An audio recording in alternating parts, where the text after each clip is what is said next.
ہمارے دل میں کیا ہے سب جانتے ہیں، نبی سے کوئی بات پوشیدہ نہیں ہے،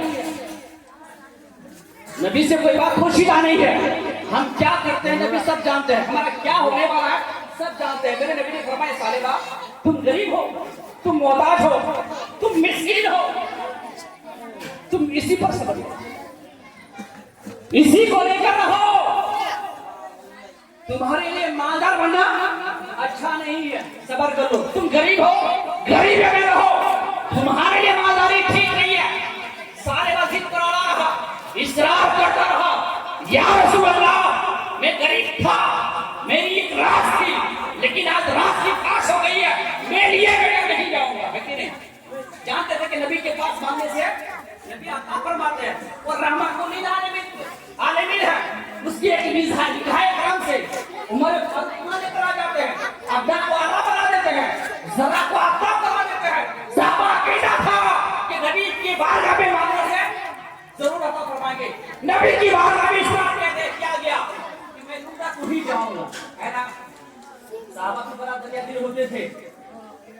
پھر میرے نبی نے فرمایا غریبی تمہاری نہیں سکھے، مالدار بننا تمہارے ٹھیک نہیں ہے۔ اس طرح بڑا نبی نے صحابہ کے درمیان اعلان فرما دیا، میرے صحابیوں، میرے غلاموں، میرے چاہنے والوں، جس سے جو ہو سکے سارے کا رقم جمع کر دو، کچھ پیسہ جمع کر دو۔ حضرات صحابہ جو ہے جس کا جتنا ہو سکا سب نبی کی بارگاہ میں جو ہے پیسہ لا کر جمع کر دیا، اور نبی کریم صلی اللہ علیہ وسلم نے اسے ارشاد فرمایا صحابہ جو رقم ہے، جو پیسہ اٹھا ہے، جو تجھے بکری ملی ہے، تم اس سے بکری خرید لو۔ بکری پالنا بڑی برکت والی چیز ہے نا؟ حضرات وہ سارے بات جب بکری کو خرید دیتے ہیں تو نبی کریم صلی اللہ علیہ وسلم نے اس کی مالدار ہونے کے لیے، اس کے نام میں برکت کے لیے اپنے ہاتھوں کو اٹھایا اور کہا یا اللہ اس کے نام میں برکت عطا فرما دے، ہے نا؟ نبی کی بارگاہ میں، اللہ کی بارگاہ میں نبی کا ہاتھ اٹھایا تو خود ہو گیا۔ اب کچھ ہی دنوں میں جو ہے ایک بکری سے کئی بکریاں ہو گئی، ہے نا؟ ایک بکری سے کئی بکریاں ہو گئی۔ اب حضرات نے مطلب وہ سالبہ وہ عیادت کے پیسے سے، وہ دعوت کے پیسے سے بکری خریدا، اب جو ہے اتنا بکری ہو گیا۔ اب جو نبی کی ابتدا میں 5 وقت کی نماز پڑھتے تھے، اب وہ سالبہ جو ہے اب 4 وقت کی نماز میں آنے لگا، اور بھی بکریوں کی تعداد میں اضافہ ہو گیا، برکت ہو گئی۔ اب 3 وقت کی نماز میں آنے لگا، اور بھی اضافہ ہو گیا۔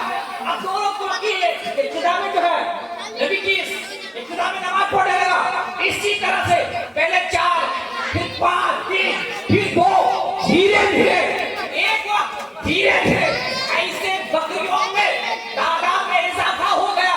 جہاں 5 وقت کی نماز پڑھتے تھے دھیرے دھیرے 5 وقت کی نماز پڑھنا چھوڑ دیا۔ کیوں چھوڑا؟ کہ اب جو ہے مدینے کی گلیاں سارے بات کی پڑھنے کے لیے تنگ ہو چکی ہے،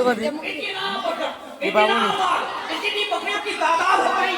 اب حضرات وہ سارے بکریوں کو رکھنے کے لیے جگہ نہیں، اس کے پاس جگہ نہیں، تو لہٰذا اپنے بکریوں کو چرانے کے لیے دور دراز علاقے میں جو ہے جنگل میں لے جا کر بیان میں لے جا کر اس کو چرانے لگا۔ اب جو مسلسل نبی کی نماز سے بالکل دور ہو گیا، تو نبی اب خبر دے رہے ہیں کہ سارے کا کیا ہو گیا ہے؟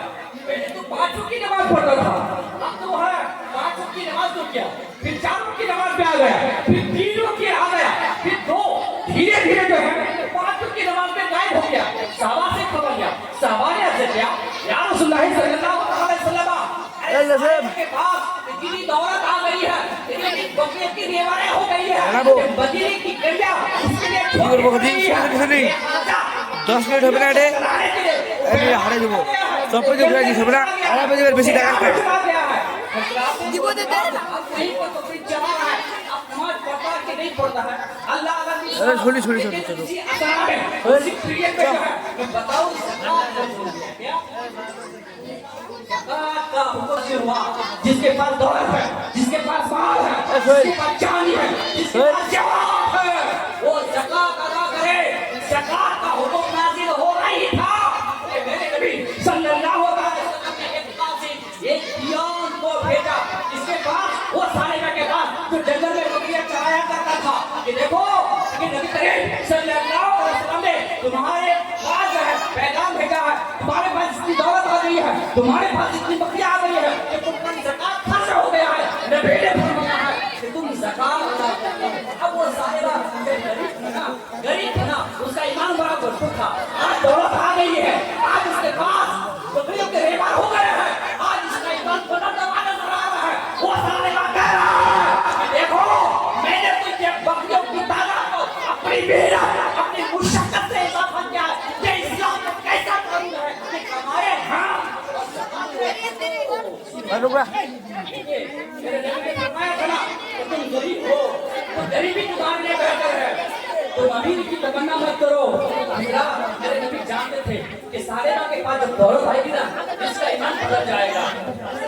अब हुआ क्या कि साली को कह दिया कि मैं ज़कात नहीं देता। जा नबी को हज़रत कासिम नबी का कासिम नबी की बारगाह में आया और साफ लफ्जों में वाज़ेह लफ्जों में कह दिया या रसूलुल्लाह सल्लल्लाहु अलैहि वसल्लम सालिमा को ज़कात देने से इनकार कर दिया है कि नहीं, है ना? सालिमा को ज़कात देने से इनकार कर दिया है। मेरे नबी खामोश सबूत फरमा लिया। लेकिन कुछ लोग दुनिया में ऐसे भी होते हैं, गलती कर भी लेते हैं, बोल भी लेते हैं, लेकिन कुछ देर के बाद जो है उसको एहसास होता है कि हमने गलत की है, हमसे खताएं सच हो चुकी है, हमको माफी मांग लेना चाहिए, ना माफी मांग लेना चाहिए। बहुत सारे इंसान गुनाह कर लेते हैं, लेकिन गुनाह के करने के बाद बस हवा आता है। नाज के सालिका का एहसास हुआ कि मैंने गलती कर लिया है, मैंने गुनाह कर लिया है, तो वो कुछ दिनों के बाद जो है नबी की बारगाह में माल लेकर पहुंचा और नबी से फरमाया आपसे क्या या रसूलुल्लाह सल्लल्लाहु अलैहि वसल्लम ये ज़कात का माल आप ले लीजिए। आज रसूलुल्लाह सल्लल्लाहु अलैहि वसल्लम जो है गजब ना हुए और कहा ऐसा नहीं बा तुमने ज़कात का मुनकर हुआ, तू दीन का मुनकर हो गया। मैं तुम्हारा ज़कात को वो साले ने कहा ज़कात जो है मेरे नबी ने कबूल नहीं फरमाया और सालेगा रोता हुआ अपने चेहरे को मारता हुआ और चिल्लाता हुआ चला गया। कहा जहाँ बकरियां चरा रहे थे। अब हुआ क्या मेरे नबी का साल की उम्र में जो है साल शरीफ हो जाता है, दौरे अबू बकर सिद्दीक आ जाता है, तो उन्होंने ये सोचा सालेबा मैंने नबी के जमाने में गलती किया था, है ना, लेकिन नबी ने मेरा ज़कात कबूल नहीं किया। हो सकता है कि मेरी ज़कात जो है अबू बकर सिद्दीक भी कबूल कर ले। चुनांचे आज जो है सालेबा जो है ज़कात का माल जो है अबू बकर सिद्दीक की बात हमें लेकर गया और कहा हे अमीरुल मोमिनीन ये ज़कात का माल आप ले लीजिए। आज अबू बकर सिद्दीक ने फरमाया जिस ज़कात के माल को लेने के लिए मेरे नबी ने इनकार कर दिया, मैं अबू बकर सिद्दीक कौन होता हूँ कि मैं तुम्हारा ज़कात का माल लूं। हज़रत अबू बकर सिद्दीक ने भी इनकार कर दिया। इसी तरह से हज़रत उमर फारूक ने भी इनकार किया, हज़रत उस्मान गनी ने भी इनकार किया, यहाँ तक के वो दीन का मुर्तद हो गया और मदीने में ये चर्चा हो गया कि ये साले वाले ज़कात का मुनकर है, ये ज़कात देने से इनकार किया था, दीन का मुर्तद हो गया। यहाँ तक के किसी सहाबी ने उसका ज़कात कबूल नहीं किया, किसी हालत में जो है इसका इंतकाल हो गया। क्या दीन का मुर्तद हो चुका, किसी हालत में इनकार कर गया। वो नबी का दीन, नबी के कानून के मानने में इज्जत है, ताज़ीम है, तौक़ीर है। जो नबी का हो जाता है वो दोनों जहां जहां का बड़ा आशा हो जाता है। जब नबी का गुलाम था उसकी इज्जत थी, लेकिन आज हालत में उसका इंतकाल हो गया है, तमाम सहाबा मौजूद है, लेकिन आज उसकी लाश को कोई भी साथ